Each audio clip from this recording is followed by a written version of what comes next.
Olá, gente! Saudações bakhtinianas em mais uma noite, mais um encontro para a gente continuar falando sobre o Luna Clara e Apolo 11 de uma perspectiva bakhtiniana. Então, assim, compartilhando alguns olhares da minha pesquisa, né? Lembrando que é um diálogo que vem acontecendo desde a segunda-feira, né? Então, na segunda-feira a gente conversou um pouquinho sobre o contexto da própria pesquisa, né? Apresentar alguns aspectos sobre como tudo começou.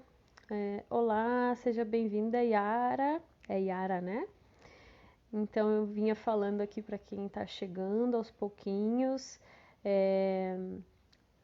sobre o bate-papo que vem acontecendo aqui desde segunda-feira, que a gente vem conversando sobre o Luna Clara e Apolo 11 da perspectiva do filósofo Bakhtin e trazendo alguns olhares, compartilhando algumas informações sobre a pesquisa e sobre a narrativa também, né, com esse objetivo. Então, no primeiro dia, só para dar uma situada, porque quem vai chegando agora, ainda mais se é a primeira vez, pode se sentir um pouquinho deslocado, né, já que é um diálogo que já está em processo, né. Então, na segunda-feira, a gente falou mais sobre os bastidores, assim, da pesquisa, apresentando do que ela fala, né, trazendo um pouquinho dos contextos do Luna Clara e Apolo 11, né, da narrativa, que é da Adriana Falcão, falando um pouquinho sobre a autora e sobre a própria pesquisa, como ela foi se dando, né, os objetivos e os aspectos que a gente começou a discutir mais propriamente da análise, né, na terça, ontem, na quarta-feira, e hoje, né, com um fechamento provisório, né? Então, na terça-feira, a gente falou sobre os aspectos mais ligados à representação das personagens, né? Como a autora representa essas vozes sociais ali da narrativa.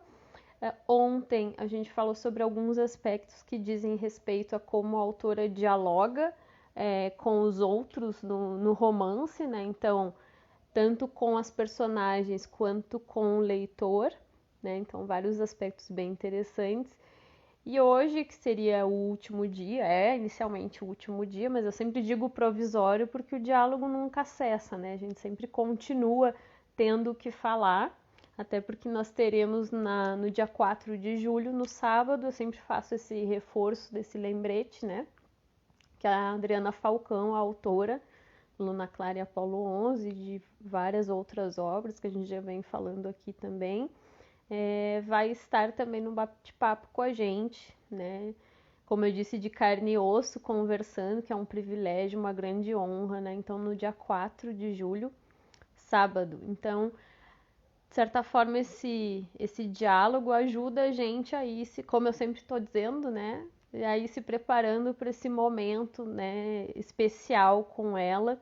Né? É uma grande honra a gente poder conversar com ela mais diretamente, né? Que é escritora, roteirista, né? Então, privilégio mesmo. Então, eu sempre aconselho, assim, sugiro, não que seja obrigatório, né, gente? Quem puder, tiver interesse, né, de ir acompanhando o que veio antes, né? A gente tem falado da importância dos contextos, né, para que a gente vá acessando alguns sentidos, né? Então, obviamente, como essa sequência de diálogos foi pensado, né, se tendo um raciocínio, né, uma linha, uma cronologia, de certa forma, né, informando esse grande tempo, né? É interessante para quem puder e quiser, como as lives ficam sempre disponíveis, né? Mesmo que não tenha visto antes, não tenha acompanhado ao vivo, no momento que for mais oportuno, assim, para cada um, se tiver a oportunidade de dar uma olhadinha no que veio antes, vai ajudar realmente a aproveitar melhor o que a gente vem, as nossas trocas aqui, como eu disse, em processo, né? E hoje, então, a gente vai falar, depois de fazer essa contextualização breve aqui no início, Yara, me diz se tu tá ouvindo bem, vendo bem, porque aí a gente consegue ter um feedback, né? Mas acho que tá tudo certo. Então, hoje a gente vai falar mais especificamente sobre o modo de organização das relações na obra da Adriana Falcão, Luna Clara, como eu disse, Luna Clara e Apolo 11, porque é um aspecto realmente muito interessante. A gente sempre tem falado aqui que esses aspectos que... Olá, Valéria, seja bem-vinda. Que esses aspectos que são recorrentes vão merecendo justamente a nossa atenção, né?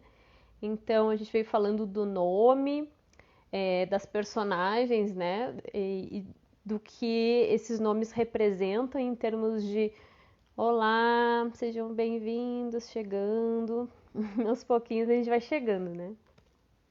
Então, a gente veio falando dos nomes e de como essas personagens se colocam, se posicionam, seja através da voz do autor, aí naquela posição de autor-criador, seja através da sua própria voz, né? Daquela impressão que a gente já vem comentando que fica a respeito das personagens também. E hoje eu quero trazer um enfoque entre a questão da organização das relações, justamente a presença de todas aquelas vozes distintas, porque é um romance, uma narrativa que traz um número super variado, né, infinito assim de personagens, muitas personagens. Eu já disse também, já falei aqui que elas manifestam posições diferentes, né? Então elas têm uma identidade diversa e isso vai se dando ali de forma concomitante, né? Essas diversas vozes, né? Se comunicando. Tem muito a relação de contraste entre uma personagem e outra, entre uma voz e outra, né? E aí me chamou a atenção justamente que isso se dá não somente através do que a gente pode perceber como a voz do autor, né, ou da autora.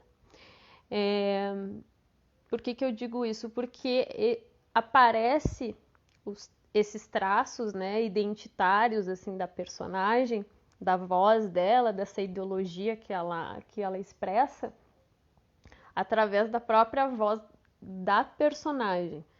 Então a gente vai vendo isso nos próprios diálogos. Então, nesse capítulo específico em que eu trato da organização das vozes, de como isso tudo foi organizado, daquela arquitetônica que a gente vem falando, eu quis não me deter em trechos da narrativa em que aparece a narração propriamente, mas selecionando trechos em que a gente pode evidenciar a voz da própria personagem de uma forma mais explícita, né, com as marcas discursivas da personagem. Então, ela em diálogo, né, uma personagem em diálogo com a outra, e a gente vê esses traços ali. Então, é uma característica bem interessante essa da duplicidade das personagens. Então, a gente vai ver que as personagens são dissonantes, então eu chamo assim, tá, gente, na pesquisa, relações dissonantes de embate constitutivo entre as personagens, né? Por que embate constitutivo? Porque por mais que haja uma dissonância, não significa necessariamente que elas são opostos, aqueles opostos que não se comunicam, né? Que a gente entende oposição às vezes como dicotomia, e não é isso, né? São opostos complementares, né? Então, eles são diferentes, mas nem por isso deixam de se relacionar, né? Até tem um trechinho aqui que é justamente do meu orientador, o Adail Sobral, né? Que eu vou compartilhar com vocês, né? Que ele vai dizer o seguinte, né? Junto com as minhas palavras ali, né? Então, ambas as personagens, né? Essas representantes de vozes dissonantes, né? Diferentes por definição, nem por isso são opostos entre si, pois se assim fosse, também não poderia haver relação entre elas, né? Sobral, então 2009, página 57, eu deixo sempre as referências depois. Então é bem isso, né? A ideia desse diálogo bakhtiniano, né? Essa forma de perceber as diferenças, né? Então, cada personagem como, de certa forma, um ideólogo, né? Como um ponto de vista sobre o mundo. Então, cada uma ali é representante de uma ideologia, de um ponto de vista diverso, né? Então, é isso que a gente vai começar a ver. Então, tem a questão dessa distinção entre as personagens, inclusive que se relacionam muito proximamente, assim, mais diretamente, né? Elas vão, de certa forma, materializando através dessa relação justamente essa marca, essa assinatura desse ponto de vista particular e peculiar, né, sobre o mundo, essa forma de ver e sentir o mundo. E aí, ao falar em assinatura, assim, né, a forma como elas se expressam na narrativa, né, me remete para um dizer também da minha co-orientadora, que é a Marília Amorim. Então, aqui o coração da pesquisa ele tem essa particularidade, né? Olá, Lilian, seja bem-vinda. Tem essa particularidade de eu trazer também essas vozes que me constituem, como eu disse, né, autores e pessoas que fazem parte dessa caminhada. Então, por isso que eu vou trazendo esses trechinhos também da própria pesquisa e dessas vozes que caminham junto comigo, né, e acabam me constituindo também. E aí a Marília Amorim, ela tem um momento que ela fala o seguinte, né, sobre essa assinatura, né, não se furtar, subtrair daquilo que seu lugar único permite ver e pensar. Assinatura é também inscrição na relação de alteridade, é confronto e conflito com os outros sujeitos. Então, é um livro de 2009, página 25, né? Então, isso é muito aquele pensamento também da própria isotopia, né, de Bakhtin, o distanciamento, né? Então, ali na obra é como se a gente vê isso expresso também, né?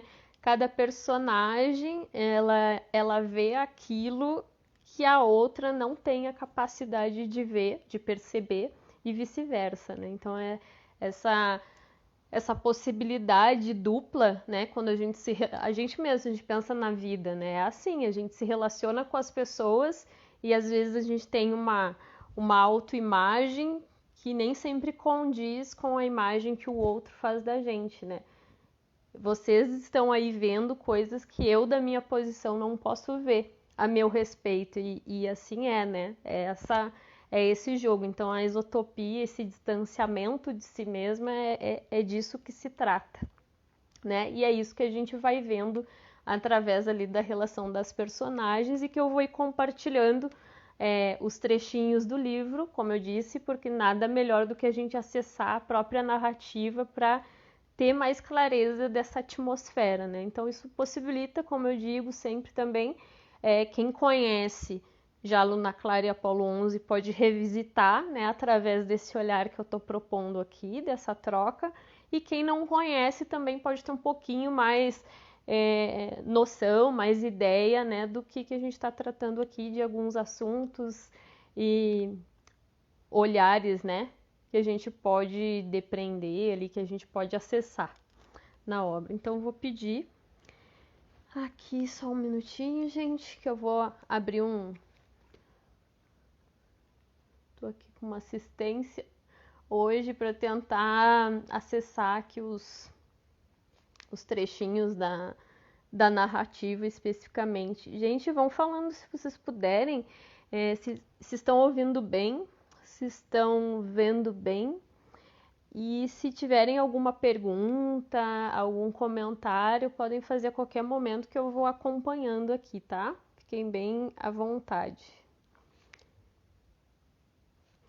O primeiro exemplo que eu quero trazer para mostrar para vocês é um diálogo entre o doravante e o equinócio. Vocês lembram que quem vem acompanhando nos dias anteriores, a gente falou do doravante, sobre o nome dele e as características, né? Que é aquela personagem sortuda, apressada, né? E que isso se materializa na forma como ele se comunica, né? Naquela aglutinação das palavras todas juntas. Pois é, ele tem um grande parceiro, um grande amigo, que é um cavalo. E esse cavalo se chama Equinócio. Então, vai tendo uma série de encontros e desencontros na trama. Até no primeiro dia, relembrando, a gente fez um resuminho ali, né? Eu disponibilizei um resumo da obra também para ajudar a localizar. Então, para quem está chegando agora, já vai se situando um pouquinho no que já se passou. Então, eu tenho um exemplo aqui desse diálogo, né? Entre Doravante e Equinócio. Tá? Em algum momento, num momento da trama, diz o seguinte: que azar é esse? E aí a gente tem aquelas palavras todas juntas, que é a marca, a gente já sabe, do Doravante. Que azar é esse? Um pouquinho mais adiante. Se cavalo falasse, Equinócio teria uma lista de coisas para dizer para Doravante. Só um pouquinho. Que ele se acalmasse, que as pessoas se atrasam às vezes, acontece, é natural, que a aventura nunca iria faltar aquele encontro, que Doravante já estava ficando neurótico. É que quando Equinócio viu o dono sofrer, se emocionava bastante. Então a gente vai vendo nesse trecho tanto a voz do Doravante, né? Mas que azar é esse ali, já achando tudo muito estranho aquilo que estava acontecendo. E a gente falou também da transformação, né? Das personagens que foi se dando ao longo do processo, né? Que vai mostrando que as personagens elas também estão em constante movimento, né? Que elas não são sempre as mesmas do início ao fim, né? E a gente vê também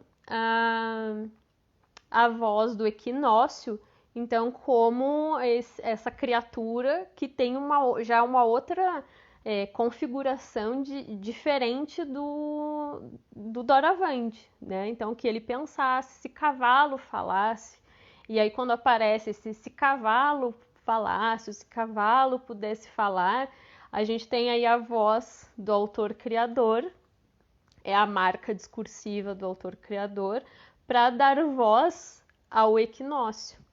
Só que há um outro momento, aqui também, que eu vou ler aqui um outro trecho, né, em que também o diálogo se dá com travessão, né, e aí isso simboliza que não é mais propriamente a voz do autor, né, sobre o Equinócio, é o próprio Equinócio falando.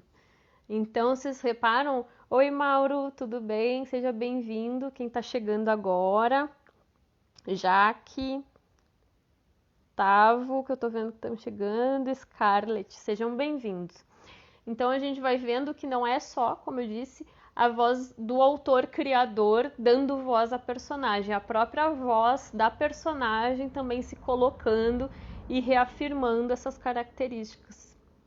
Certo? Então, um pouquinho mais adiante, aí olha que interessante. Vocês lembram que eu falei ontem sobre essa característica da fragmentação dos capítulos e da reiteração, né? Então, a gente tem num determinado momento aquele trecho que eu acabei de ler, Doravante e Equinócio, e mais adiante vai aparecer também um outro momento que acaba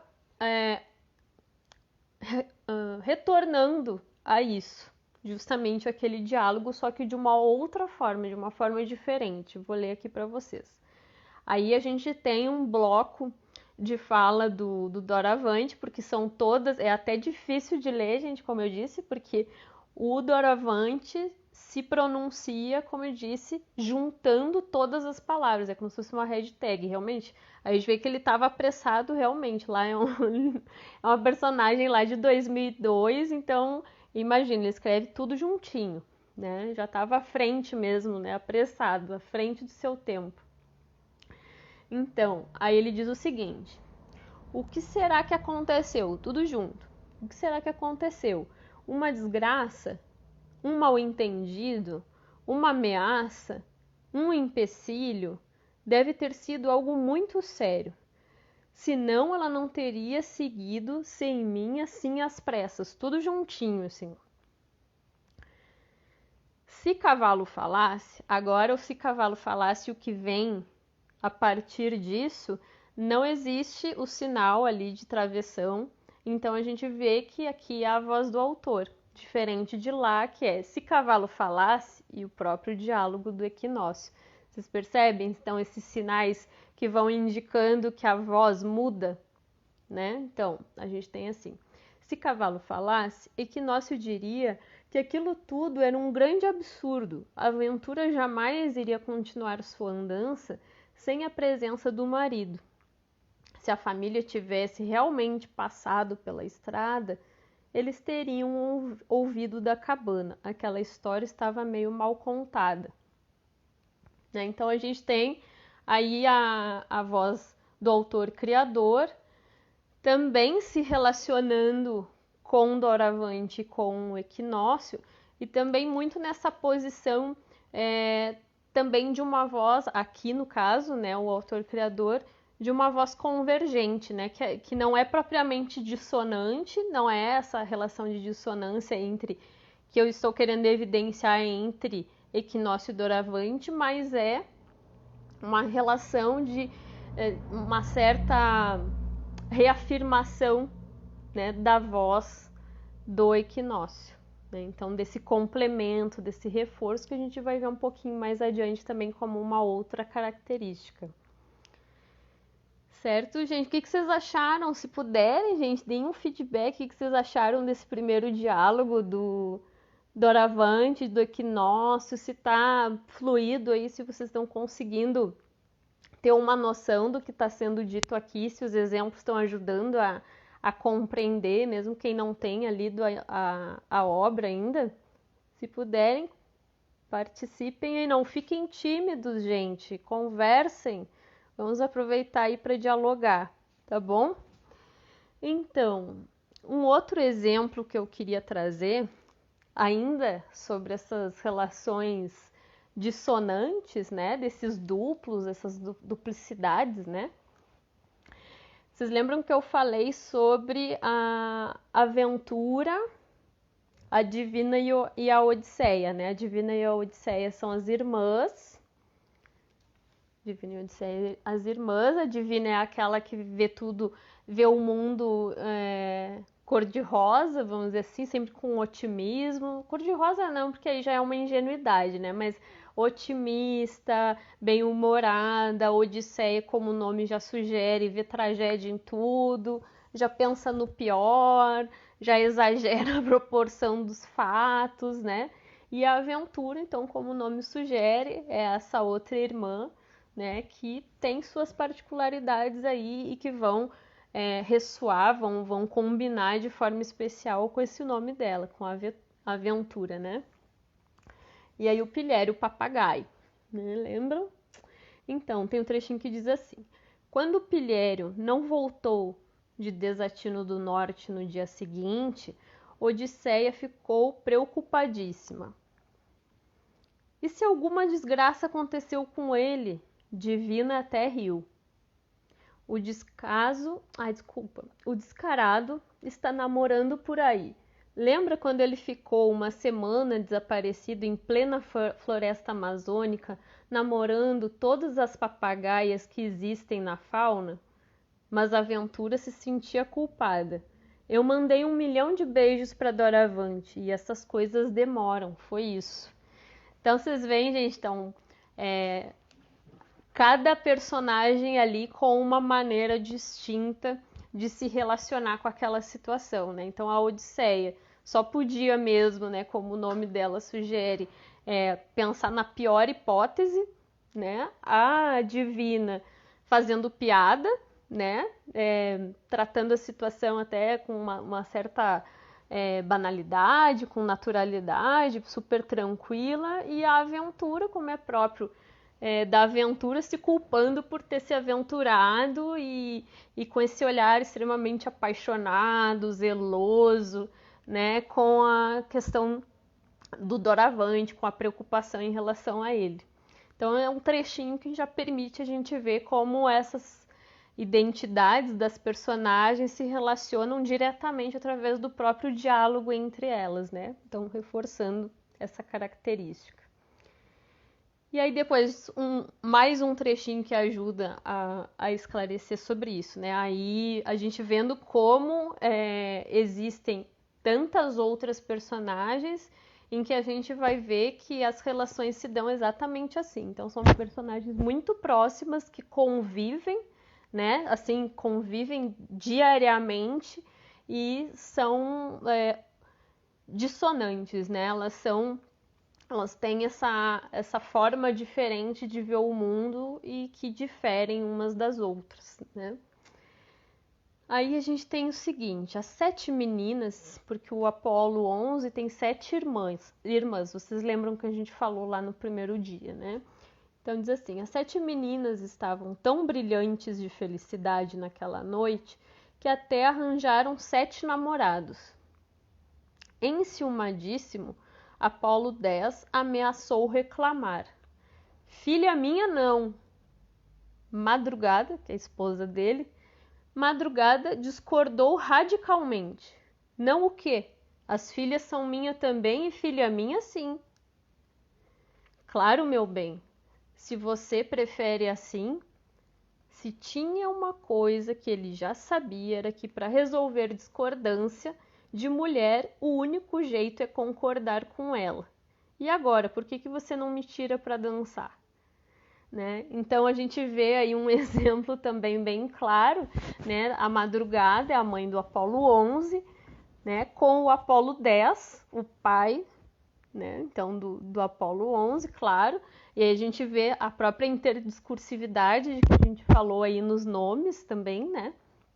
Mas vocês viram, né? Aqui já é a relação de um pensamento mais machista, conservador, né, de uma tentativa de impor uma centralidade ali, né, em termos da posição, e aí vem a mãe, essa voz contrária, né, para dizer o seguinte, não é assim, não vai chegar aqui e dizer filha minha também e vai ser também como eu quero. Então ela é a voz da matriarca, né? Ela vem trazer essa outra voz, né? Do feminino, né? Desse feminino também que não aceita as imposições, né? Do marido, do homem, né? Então são vozes que estão ali, né? Diariamente convivendo e que a gente vai vendo esses contrastes, como é que eles vão se dando e que é muito rico, né? São características bem ricas na narrativa. Como eu disse, é um livro de 328 páginas, então pensem só. Todo esse. Aqui a gente viu um trechinho, né? Imagina essas personagens se relacionando ao longo de 328 páginas, a teia que isso não. Poderosa que isso não forma, né? Então é riquíssimo, gente. E aí tem um outro momento, tá? Que é bem legal de a gente trazer. Vocês lembram que eu falei do pilhério, que era o papagaio, né, que se achava uma pessoa culta porque ele era muito inteligente, né? E há um outro personagem aqui que se chama o Leuconico, tá? Porque eu ia falar no Noctâmbulo, mas é mais adiante. O Leuconico é um charlatão, assim, vamos dizer. Claro que aqui, gente, eu tô reduzindo bastante, tá? Nem gosto de ficar falando dessa forma das personagens, mas o tempo é curto, então assim, só para aclarar um pouquinho, né, para situar, principalmente se vocês não leram ainda, né? Então é uma maneira assim didática de trazer algumas questões.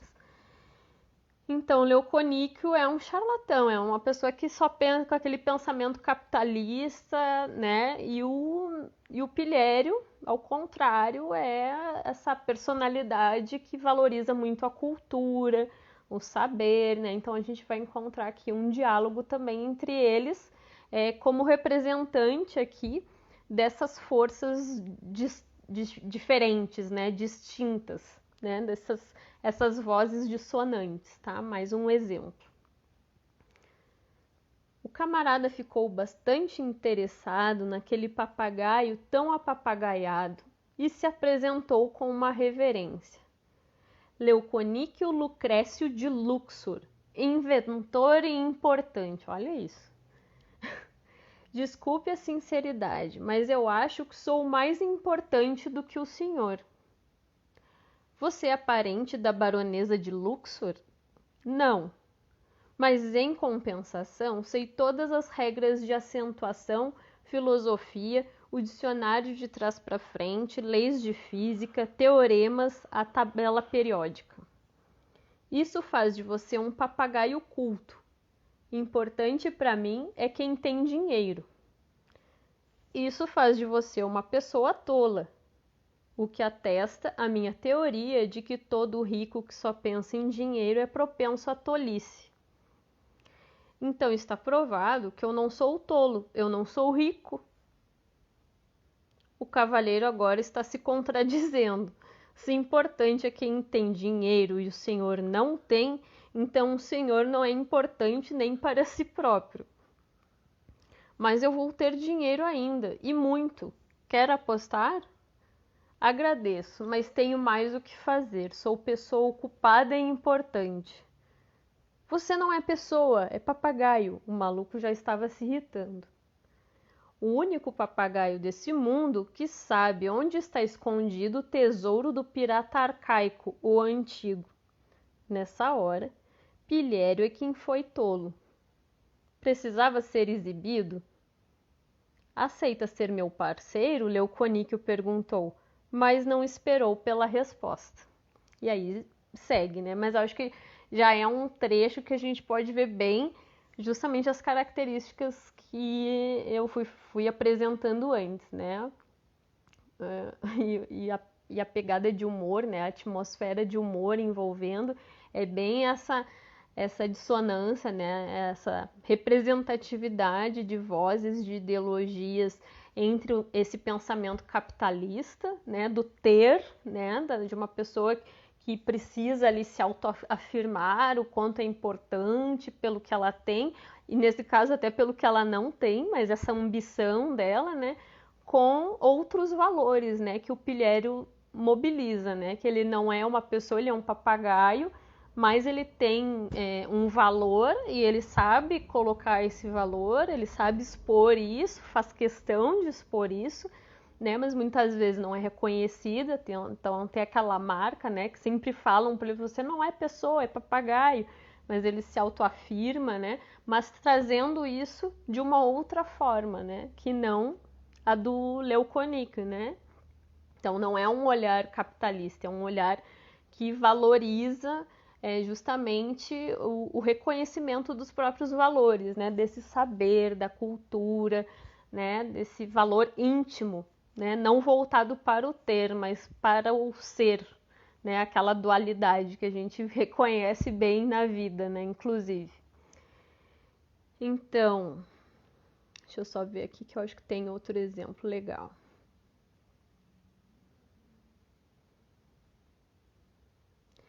Tem um momento, vocês lembram que eu falei no seu erudito, né? O seu erudito, o pai da aventura, da divina e da Odisseia.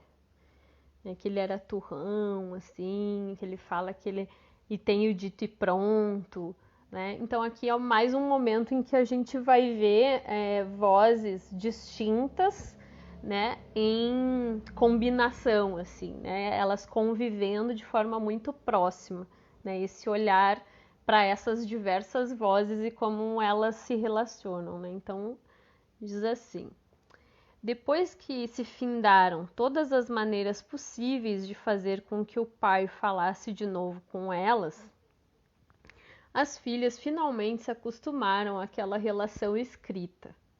Esquisita, mas divertida, porque no fundo, lógico, bem que ele queria levar uma conversa, trocar algumas palavras. Só não recuava em sua posição por ser um cabeça dura de tipo consistente. Era muito engraçado às vezes quando ele se distraía e quase ia falando. Odi, ou Divi, ou Aven. Então interrompi e disfarçava. Falou? Elas perguntavam cinicamente. Ele balançava que não com a cabeça, fingindo-se de sério, morrendo de vontade de rir. A rixa falou versus não falei durou anos e gerou todo tipo de implicância. Sempre que seu erudito espirrava, por exemplo, tia Divina gritava aos pulos: Falou! Ele então escrevia num papel: Não falei, espirrei apenas. E ela respondia: Falou sim, atim para minha palavra. Então, olhem só que legal, né, gente? Todo esse humor, todo esse humor que faz parte, né, desse estilo do autor-criador e aí, claro, das próprias personagens, né? Então a gente vai ver de novo o seu erudito como essa personalidade convicta, né, das suas posições, cabeça dura, né? Então uma personagem teimosa e houve um momento de conflito entre as personagens ali e ele não queria, chegou um ponto que ele não queria mais conversar com ninguém. Então ele resolveu escrever apenas por escrito, só escrever, se comunicar através da escrita com as filhas para não dar o braço a torcer justamente nessa relação, né? Nessa relação de poder ali que ele queria estabelecer. Então ficava essa rixa, né? Ele louco para falar, na verdade, só que não se entregava, né? Então essa teimosia, né? E as filhas ali tentando arrancar dele um outro tipo de comportamento. Então a gente pode pensar dissonância e não só entre as vozes diferentes, né? Do seu erudito, da Odisseia e da Divina, né? Com a questão do olhar trágico, do olhar humorístico e dele, né? Desse olhar teimoso para a vida, né? Mas desse conflito que há até da própria personagem, do seu erudito, para com ele mesmo, né? Então porque é um conflito com ele mesmo, né? No momento que ele está ali teimando, que ele está louco para fazer uma coisa e não faz, porque ele está se impondo uma outra posição, né? Mais dura, mais rígida, ele também está em conflito consigo mesmo, né? Então é importante a gente ver a dissonância desse aspecto também, né? Quantas vezes a gente na nossa vida também não tem situações assim, hein, gente? Se não querem comentar sobre isso, quantas vezes a gente está em conflito com a gente mesmo, né? Em relação dissonante com aquilo que a gente deseja, com aquilo que a gente quer, né? Que tem esse embate entre as nossas vozes, né? Muitas, muitas, muitas. Então, tudo isso que eu tô falando em relação às personagens aqui serve para a gente pensar também outra característica, que é um segundo aspecto agora que eu quero falar, das relações antagônicas, assim, dissonantes, né? Mas com esse olhar dissonantes constitutivamente, né? São as relações entre elementos do espaço da narrativa. Então a gente não vê essas relações dissonantes apenas entre as personagens, mas com elementos da própria cena, elementos que compõem esse espaço narrativo. Então eu vou trazer alguns exemplos também para compartilhar com vocês. O primeiro deles diz respeito a um mapa. Vocês lembram que a gente sempre tragam assim quem já foi participando dos outros momentos, né? Pode trazer à memória aquilo que a gente falou sobre os mapas, sobre a fragmentação dos capítulos e aquela reiteração, né? E aquele princípio de simultaneidade, ou seja, o mesmo acontecimento acontecendo, se dando de diversas formas, ou seja, e diversas formas quero dizer também que esse olhar é diferente pela perspectiva de cada personagem, né? Então, um mesmo fato sob prismas diferentes, olhares diferentes, pontos de vista diferenciados. Então a gente tem num momento ali da narrativa um trechinho que fala assim: Mapa do mundo. O ponto de cima é desatino do norte. Desatino do norte e desatino do sul, para quem não conhece a trama e está chegando hoje, são duas cidades, Desatino do norte e Desatino do sul. E aí olha os nomes, né, como eles são sugestivos. Então, o ponto de cima é o Desatino do norte, o ponto de baixo é Desatino do sul. Em cima do ponto de cima é o norte. Embaixo do ponto de baixo é o sul. Doravante foi para cima. Aventura veio de baixo. Foi assim que eles se desencontraram pelo mundo. Então a gente já vê aqui a presença desses duplos, né? Essas duplas referências. Então a gente tem só um pouquinho. A gente tem ponto de cima, ponto de baixo, norte, sul. O Doravante foi para cima, Aventura veio de baixo, né? Então é um mesmo acontecimento, porém com relações diferentes, perspectivas diferentes. Aí a gente vai em algum momento da trama também reencontrar uma referência a isso que foi dito de uma forma diversa também. Aí a gente tem o desenho de um mapa.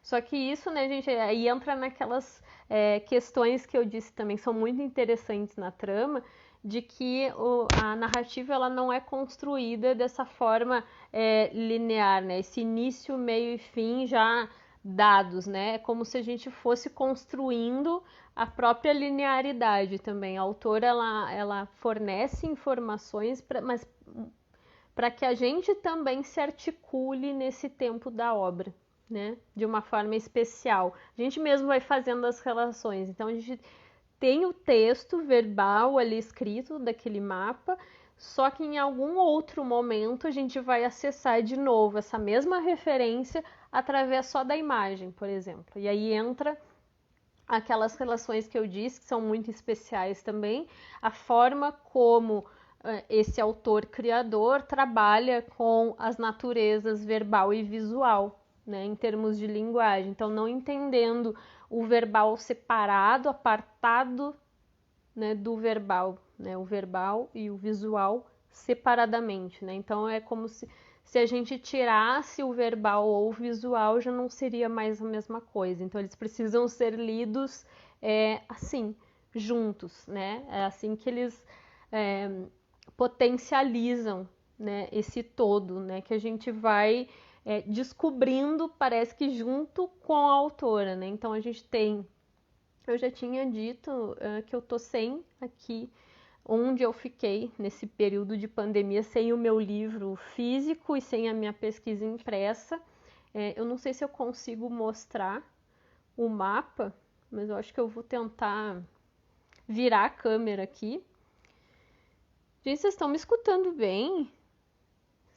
Deixa eu só tentar mostrar aqui, chegar um pouquinho mais perto, só para vocês terem uma noção, tá? Aquele trechinho ali, vocês conseguem ver, gente? Alguém diz alguma coisa, por favor. Só deem um feedback se vocês estão conseguindo ver, tá? O mapa é um desenho do mapa. Ó, o que estava escrito aparece agora através desse desenho, dessa imagem, em algum outro momento da trama. E aí a gente faz justamente referência, né? A gente consegue saber que esse mapa se comunica, né, de uma forma especial com aquela parte escrita ali também. É isso. Deixa eu voltar agora. Eu acho que deu certo, né? Ó, a minha mão aqui ficou no meio. Tá, gente, mas acho que deu, né? Deu pra ver. Obrigada, Mauro, pelo feedback. Então, esse é um aspecto interessante. Outro aspecto bastante interessante dentro desse mesmo indicativo, assim, dialógico, arquitetônico, né, que é interessante para a gente pensar essa arquitetônica através das oposições, né, não dicotomias, tá, gente? Essas relações dissonantes no espaço, é também a questão da capa e da contracapa do livro. Eu não sei se vocês já viram o livro Luna Clara e Apolo 11, a capa dele, mas a gente tem, vou fazer de novo o mesmo movimento. Peraí, ó, aqui é a capa Luna Clara e Apolo 11. Essa aqui é a capa, vamos ver, não aparece. Aqui, onde aparece a Luna Clara, ó, é a capa do livro. E aqui é a contracapa, o Apolo mostrando o Apolo 11. Então é bem explícita essa relação, tanto em termos de oposição, né? Porque a gente vê a Luna Clara e o Apolo 11 são duas vozes distintas, mas se a gente também presta atenção na capa, se mantém essa perspectiva, o Apolo 11 está aparecendo na direção contrária, né? Numa direção, uma referência invertida em relação à Luna Clara. Então, é um aspecto também que vai trazer esse verbo visual super forte e que comunica, esse elemento, né, de composição, de linguagem, se comunica justamente com essa arquitetônica de toda a obra, né? Não são aspectos aleatórios, né? Isso diz muito de toda a trama, né? Então é um aspecto que não poderia ficar de fora. Assim como há outros tantos elementos também quando a gente vai lidar com a imagem, né? De como o texto escrito se articula com a imagem para formar esse todo de sentido, né? Dessa ideia arquitetônica que a gente vem debatendo aqui desde segunda-feira, tá? E aí outro aspecto que eu quero trazer, aí espera um pouquinho, é sobre outras personagens que são as velhas, tá? As velhas são personagens muito importantes que vão trazer um conceito, vão retomar, de certa forma, remetem, né? Quando eu li, pelo menos, eu me lembrei muito do conceito de carnavalização de Bakhtin, né? O carnaval, a carnavalização. Então eu fui vendo que existem influências carnavalizantes na trama, né? Na narrativa. E essas influências carnavalizantes eu encontrei, de alguma maneira, refletidas nas personagens que são as velhas. Num primeiro momento, essas personagens, na verdade, nem são as personagens, porque no início, as demais personagens da trama deduzem a hipótese que existe uma velha que mora no Vale da Perdição, que é no meio do mundo. Fica no meio do mundo esse Vale da Perdição. Então existe uma velha que mora lá. Só que no decorrer da trama vai se descobrindo que não é só uma velha, que existem mais velhas, né? Só que em boa parte do desenrolar da história, elas aparecem representadas em duas, né? Em duas velhas. Então isso é bem importante porque é o duplo, né? Então a gente vê de novo essa recorrência entre esses exemplos que eu já dei, né? De vozes dissonantes através de duplicidades, né? Então a Odisseia e a Divina, então a tragédia e a comédia, vamos dizer assim. O doravante, o apressado com o equinócio, que é super ponderado, né? E também agora as velhas representando muito fortemente essa figura dupla, né? Essa natureza dupla ali também numa convivência muito próxima, né? As duas velhas. Então eu vou mostrar só um pouquinho, gente, que eu vou pegar aqui a imagem das duas velhas para mostrar para vocês, tá? Quando elas aparecem dessa forma. Só um pouquinho.